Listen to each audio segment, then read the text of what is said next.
Buenas noches, señor Izagra, gracias por estar aquí. Muy buenas noches, señorita. Sí, efectivamente, yo soy Luis Izarra Delgado, el secretario general de la Federación Nacional de Trabajadores del Agua Potable del Perú, una organización sindical que agrupa a todos los trabajadores de las 50 empresas que hay en el país.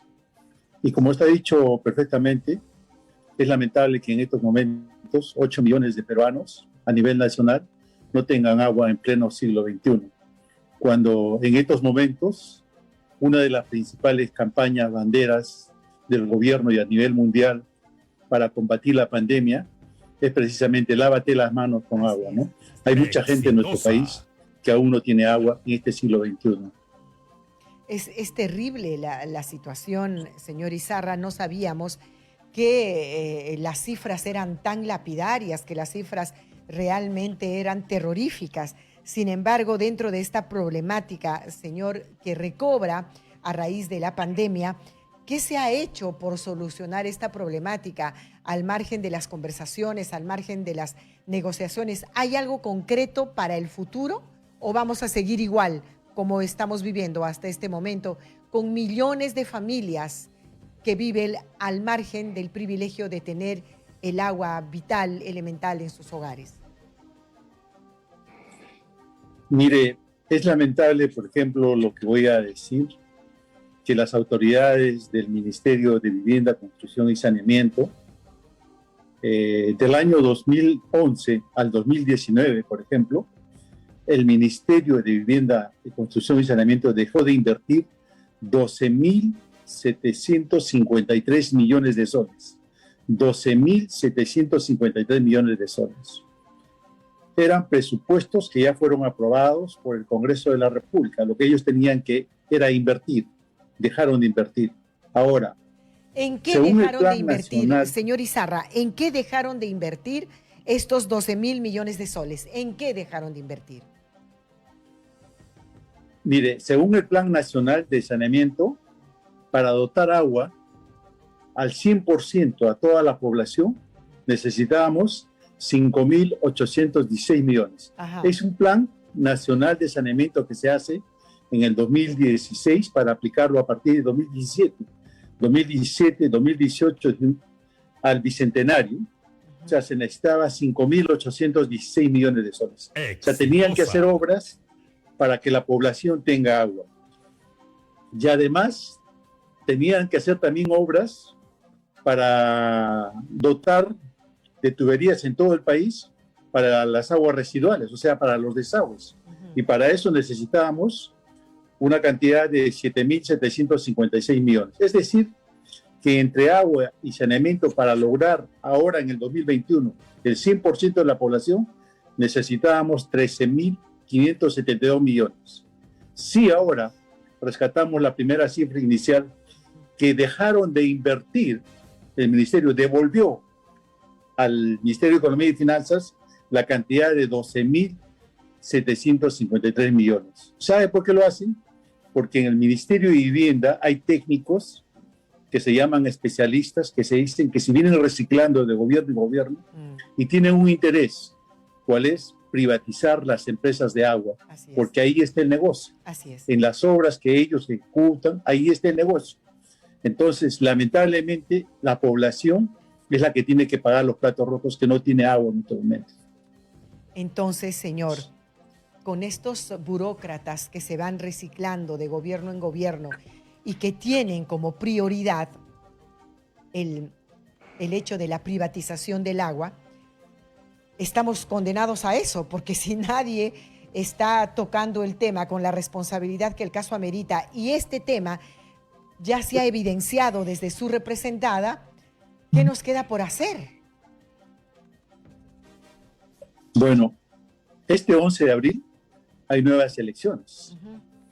Y entonces nosotros deberíamos decir, hay que votar por quien en su plan de gobierno nos ofrece una salida, una solución a este problema de sed que tiene el pueblo peruano.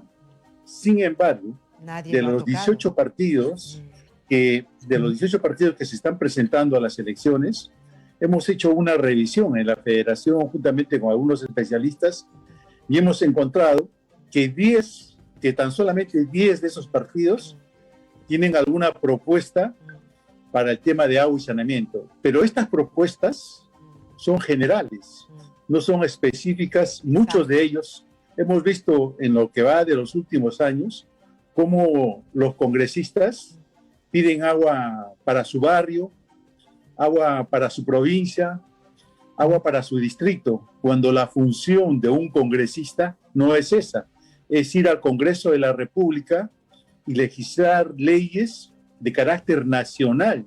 Pero ellos, en cambio, pasan por el Ministerio de Vivienda y dicen, por favor, necesito agua para tal barrio. Están pensando electoralmente y más no están pensando en solucionar estos problemas de trasfondo. Por eso es que nosotros hemos venido planteando, en primer lugar, durante esta pandemia, se trata de fortalecer el carácter público de todas las empresas. Vea, durante la pandemia, ningún trabajador de agua potable ha dejado de laborar. Sin embargo, las empresas de agua no han recibido el apoyo que sí ha recibido las empresas eléctricas. Nosotros decimos, está bien, hay que apoyar a las empresas eléctricas, pero también a las empresas de agua. No olvidar que la mayoría de empresas eléctricas son privadas. Entonces, en ese sentido, es que nosotros venimos exigiendo al gobierno que tiene que dotar de recursos económicos, porque el agua es un derecho humano que está instituido en la Constitución del país, en el artículo 7A. Es un derecho humano, ¿no? En segundo lugar, nosotros decimos, si no hay recursos que le permitan a las empresas de agua dotarse de recursos, y la mejor manera es habilitando una ley, ni siquiera hay que modificar la Constitución, hay que hacer una ley mediante el cual se autoriza a las empresas para que puedan embotellar agua, y quizás venderla mucho más económica de lo que venden las embotelladoras privadas. En tercer lugar, venimos exigiendo al gobierno actual una lucha frontal contra la corrupción, porque no puede ser que los funcionarios de las empresas de agua, de 18 empresas concretamente, estén rotando cuando son cuestionados por los usuarios y los trabajadores del mal funcionamiento que vienen realizando. Lo que hace el Ministerio de Vivienda y la OTAS es rotarlos. De Chiclayo los llevan a Pisco, así es. De Pisco los llevan a Pucallpa y así sucesivamente. Entonces, esta cadena no hay cuando se solucione, es un mal endémico y por eso pensábamos que las elecciones eran la solución. Por eso hicimos una revisión. Lamentablemente, los congresistas que van a ser elegidos, muchos de ellos, tampoco conocen cuáles son sus verdaderas funciones en el Congreso de la República. Ahora, señor Izarra, lo que quiere decir que ustedes ya han hecho el diagnóstico, de la problemática. Ya ustedes han evidenciado estas irregularidades que simplemente terminan de complicar la solución. Usted ha dicho una gran verdad. Estos burócratas que se van reciclando, sé muy bien de que un presidente del directorio de Seda Cusco ahora viene trabajando en el Ministerio de Vivienda, en el tema del agua potable aquí en la capital de la República, y así sucesivamente, y con estos mañosos adentro de esta institución medular que nos ayude a solucionar el problema de agua. Porque ¿qué cosa se busca, señor? Se busca básicamente que toda vivienda, por más humilde que sea, no se le puede privar el derecho al agua. Por consiguiente, ese es un menester que debería ser tomado con responsabilidad por parte del gobierno. Pero con la corrupción anclada, con la corrupción establecida al interior de esta institución que maneja el agua, nada podemos hacer. Entonces, desde su representada, lo único que tendrá que hacer es que tocar las puertas del próximo gobierno, ir a buscar, ir a contribuir con vuestros conocimientos de que esto se tiene que solucionar de acuerdo a vuestras recomendaciones, porque ¿quién más conoce el problema del agua si no son ustedes?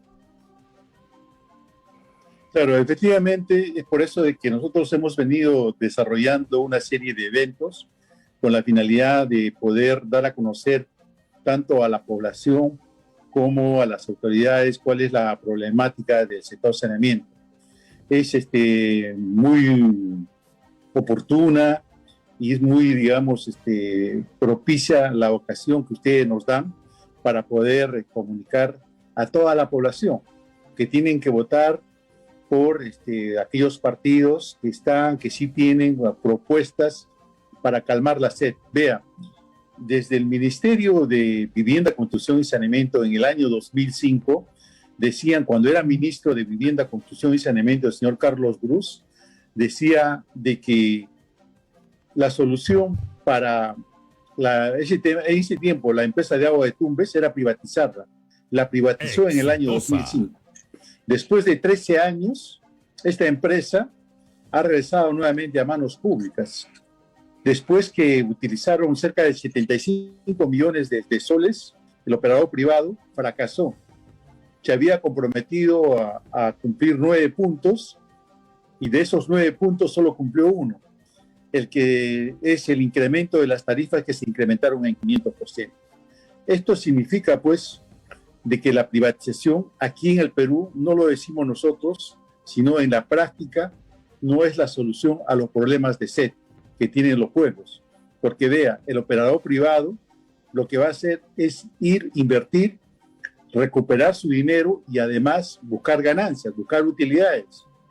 Y eso significa que tendría que subir la tarifa 4 o 5 veces más. Por eso es que nosotros decimos que hay que fortalecer el carácter público. Hace 2 días, la ministra de Vivienda, Construcción y Saneamiento ha manifestado en un evento público de que solamente la privatización es la solución a los problemas. Entonces, esto no es cierto. No es cierto. Por eso nosotros le agradecemos que Radio Exitosa se preocupe y tome este tema, porque la privatización lo que va a hacer es que solamente tengan agua quienes puedan alcanzar a ella. En ese sentido, nosotros queremos decirle a la ministra y al presidente de la República de que tan solamente le faltan 3 o 4 meses para que este gobierno se cambie. Y entonces a estas alturas no se pueden implementar ningún tipo de privatización ni transferencias de las CPS, de las empresas prestadoras de servicios. Exacto, porque de todas maneras habrá que recurrir al cumplimiento de alguna normativa, de alguna disposición para hacer prevalecer que ellos no pueden tomar decisiones a estas alturas del partido, porque por lo menos tendremos que dejar a la nueva gestión para que en medio de todas las recomendaciones, en medio de las promesas, porque como usted lo acaba de manifestar, hay partidos políticos que están tocando este tema, que han visto, que han analizado este tema, pero que no se ha convertido en bandera de campaña. Sin embargo, es vital y elemental que se toque este tema y repito, dejemos que al próximo gobierno, porque a estas alturas, como usted lo ha manifestado, faltando un par de meses para que finalice esta gestión, no se pueden tomar decisiones tan importantes que simplemente se cocine la idea de que quieren hacer algo en contra de nosotros los ciudadanos, quieren privatizar el agua como están queriendo privatizar todos los servicios básicos en nuestro país. Esto es lamentable, esto es preocupante. Sin embargo, con ciudadanos como usted, señor Izarra, estamos convencidos de que por lo menos habrá una piedrita en el zapato de los corruptos para que el agua no sea parte de la corrupción en nuestro país, ¿no es cierto? Claro que sí. Nosotros el 22 de marzo, el Día Mundial del Agua, hicimos un evento a propósito de este día, ¿no? De esta fecha de que se conmemora el Día Internacional del Agua. Hemos hecho eventos en San Juan del Lurigancho, en un centro educativo con niños. Hemos hecho eventos en diversas regiones del país para poder crear conciencia de que el agua es vital para la vida. El agua, en estos momentos, como dije inicialmente, está relacionada con la defensa de la salud y de la vida de todos los pobladores. Por eso es vital, entonces, que también el Ministerio de la Presidencia, el Ministerio de Vivienda, autorice a las empresas de agua a que puedan embotellar agua para poder distribuir a la población y también a través de la venta de este producto puedan lograr recursos para mejorar el servicio. porque ahí no hay accionistas, en las empresas de agua no hay accionistas, son accionistas nominales. Entonces, todas las utilidades que se logren es para volver a invertir en las mismas empresas. En ese sentido, pues hacemos el llamado también a los congresistas, porque todavía les quedan algunos meses, para que tomen esta iniciativa y puedan, digamos, dotar de recursos económicos a las empresas.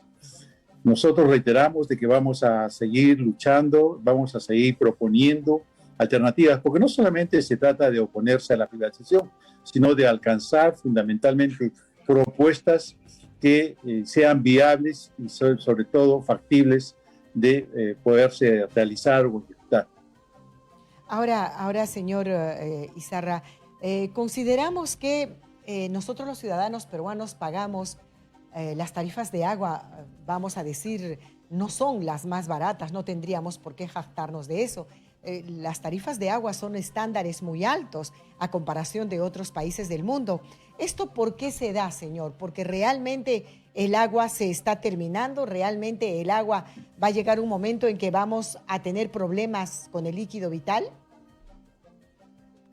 Ya aquí en el Perú tenemos problemas de escasez de agua, ¿no? Por ejemplo, los conflictos, se decía de que la guerra por el agua sería en el futuro, pero eso lo estamos viendo. Entre Ica y Huancavelica, la cosa está planteada. Aquí en Lima también, ¿no? Está planteada entre la gente de Huaral, de Huacho, con la misma ciudad, ¿no? Huancayo y Lima, o sea, no, la gente de Huancayo y de Junín dice que no debe haber trasvase para que traigan agua aquí a Lima. Exitosa.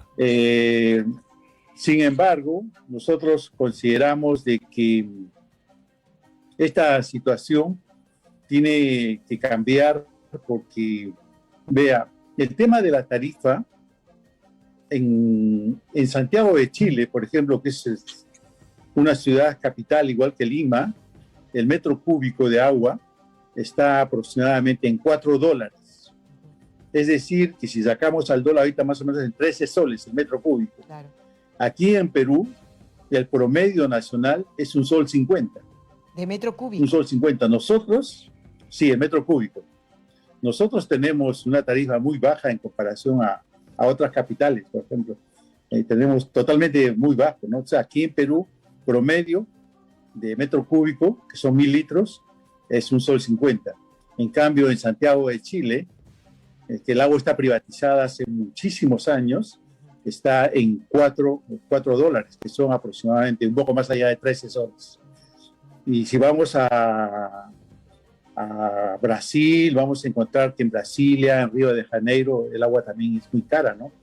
Allá hay empresas que están privatizadas. Y ahora hace poco el presidente Bolsonaro ha declarado la privatización de todas las empresas de agua. Aquí nomás en Tumbes, cuando se privatizó la empresa de agua de Tumbes, las tarifas se cuadruplicaron, quintuplicaron, ¿no? Estuvieron a un 500%. Entonces, esta situación es bastante grave. ¿Por qué? Porque, como dije hace un momento, el operador privado va a venir a buscar invierte sí, pero tiene que recuperar su capital y además tiene que buscar ganancias. El cambio climático está ocasionando que efectivamente muchos nevados estén deshielándose. En Bolivia se dice que el lago Popó, por ejemplo, se ha secado totalmente, que era más o menos similar al lago Titicaca, era casi tan igual que el lago Titicaca, pero ya se ha secado. Entonces, en las partes altas, los nevados están deshielando y esto está ocasionando de que el mar tenga mucho más agua, pero ya no tengamos agua a futuro. Por eso es importante. Y ahora, la salida que están dando las plantas de agua desalinizadoras, el agua desalinizada cuesta mucho más caro, mucho más caro. En Tacna hicieron un estudio, hizo el Colegio de Ingenieros, y el metro cúbico de agua costaba aproximadamente 18 soles. ¿No? Entonces es muy caro. Vea, por ejemplo, la embotelladora privada de un metro cúbico saca 1.666 botellas, porque en una botellita vienen 600 mililitros, y entonces saca 1.666. Si solamente lo vendiera a 2 soles, estaría sacando más allá, son como 3.200 soles. Y si por ese metro cúbico en gastos operacionales invirtió 1.000 soles, más o menos el operador privado cobra 2.600 por un metro cúbico, lo que una empresa de agua cobra 1,50 sol. Ay, Por eso señor, es que ¿de qué nos nosotros está hablando? Qué pedimos miedo. que... Esto es preocupante realmente, si vamos a profundizar, a analizar el tema, esto realmente es preocupante y probablemente nosotros no estamos tomando conciencia de esto. Lo que cabe aquí señalar es que habrá que pedir a nuestros gobiernos tratar este tema con extrema responsabilidad, porque si vamos a llegar a esos niveles, a esos estándares, encima que ya tenemos la economía golpeada, la economía doméstica tan golpeada, tan menoscabada, imagínese a dónde vamos a llegar.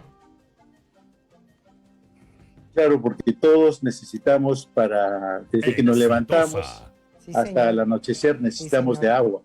Y hoy, frente al tema de la pandemia, exacto, que las autoridades no se laven las manos dejando sin recursos económicos a las empresas de agua. Tienen que dotar de recursos económicos, así como le han dado a la empresa privada.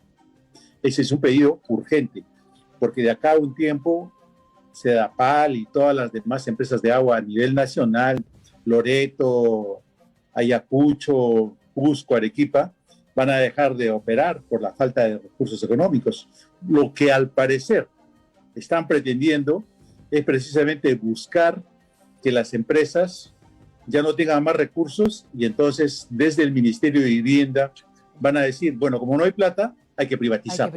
Claro, hay intereses, hay que vender. Claro, ¿no? hay intereses que están encaminando esta situación a la fuerza, porque no vamos a tampoco pretender tapar el sol con un dedo, señor Izarra, cuando hablamos de corrupción. Todas las empresas que manejan el agua a nivel nacional, sus directivos, los presidentes son presidentes, los presidentes de directorio están inmersos en actos de corrupción. Entonces, no es que de pronto falte dinero a las empresas de agua, lo que falta es entereza, es integridad, es moral en quienes los están dirigiendo. Esa es la verdad, de eso no lo podemos negar. Definitivamente usted lo ha dicho bastante claro. Muchos directores, muchos presidentes de junta de accionistas que son en su mayoría alcaldes, los burócratas del Ministerio de Vivienda, no están ejecutando los presupuestos porque están buscando las condiciones para privatizar las empresas. Entonces, y eso también es corrupción, ¿no? Porque hay intereses creados ahí. Porque muchos de estos funcionarios, después que trabajan en la empresa pública, pasan a trabajar a la empresa privada. Y entonces ahí está el círculo vicioso. Por eso es que nosotros venimos denunciando y aprovechamos y felicitamos a Radio Exitosa que nos dé este espacio. Son muy pocas los medios de comunicación, sobre todo aquí en Lima, que nos brindan estos espacios para poder denunciar el tema de la corrupción.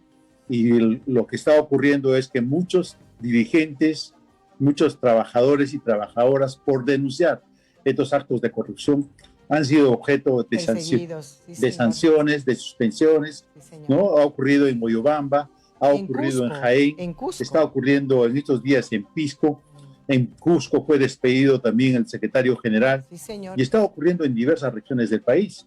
Pero nosotros, a pesar de ello, tenemos un compromiso, porque no solamente somos trabajadores, también somos usuarios. Mañana más tarde, cuando terminemos de trabajar, vamos a seguir siendo usuarios. Entonces, en ese sentido es que por eso defendemos el agua, defendemos la vida, ¿no? Porque el agua es el elemento vital y lamentablemente con este mal manejo, lamentablemente con esto de la corrupción que a nadie le interesa combatir, a funcionarios, a burócratas metidos en corrupción y reciclándose de institución en institución, obviamente esto nunca va a terminar y como usted lo acaba de manifestar, vamos a terminar nada más ocasionando la privatización del agua potable en nuestro país.